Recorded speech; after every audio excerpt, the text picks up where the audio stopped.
Hello, it's Sonia here with Pretty Stitch. Welcome to my channel. If this is your first time joining me, I'm so happy to have you here. So today it's Tunisian Tuesday and we're going to be doing a stitch pattern, and this one is pretty easy. I think if you know the basics you shouldn't have any trouble.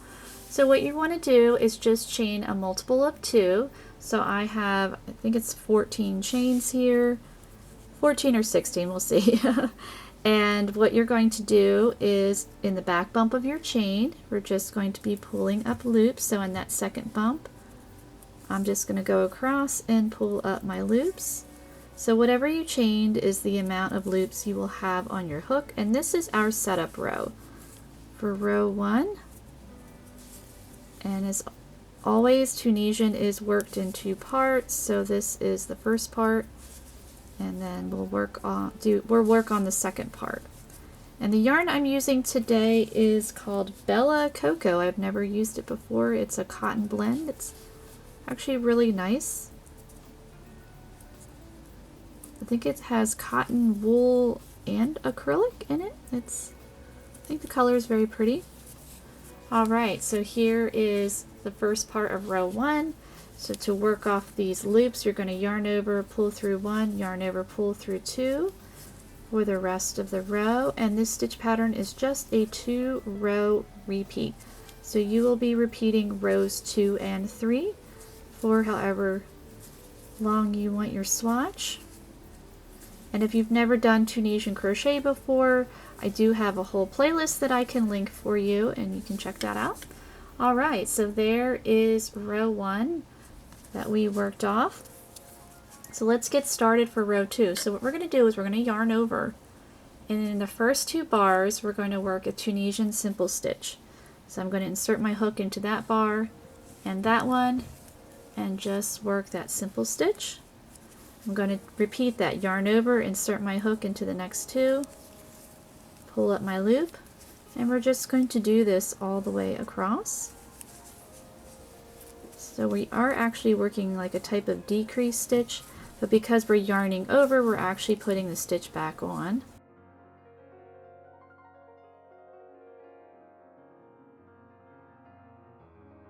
And then our last stitch right here, I like to work that knit stitch, Tunisian knit, to just give a nice clean edge. So we should have the same amount of loops on our hook as we chained. And we have 14, so let's work them off like normal.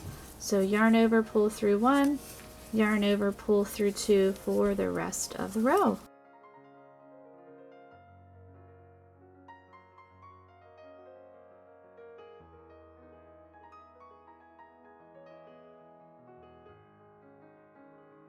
Okay, so let's begin row 3. So row 3, our first stitch right here, it's that yarn over. We're going to work Tunisian simple, and then we're going to yarn over again, and we're going to work the next 2 together. Do that decrease, and we're going to do that across. So just work that yarn over before you work those 2 stitches together.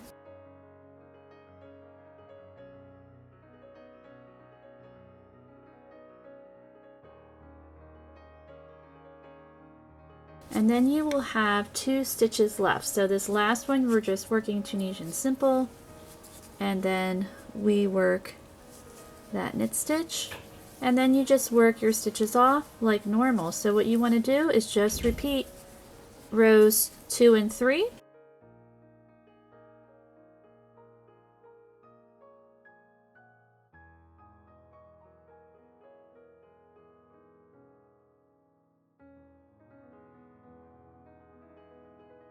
So there we go. So I'm going to work a couple more rows so you can really see how it looks, and I will meet you back. Okay, so here I ended up working 9 rows total, and I think it's just a really fun stitch. It's kind of on the bias here, like has a little bit of stretch that way. I think this would be nice in a variety of projects like blankets, scarves. My dog is barking. My kids are scaring him. Excuse that nonsense going on in the background. They're teasing him with, my daughter has this skeleton plastic one, and they're making him bark at it. So that's what that's all about. And this is the grown adult child in my house that's doing this. Oh, goodness. All right. But anyway, I think this project would be really nice in scarves, in a shawl, a wrap, a blanket, or even you could incorporate it into making some type of garment. But I hope you enjoyed this tutorial, and if you did, please like and subscribe, and thank you so much for watching.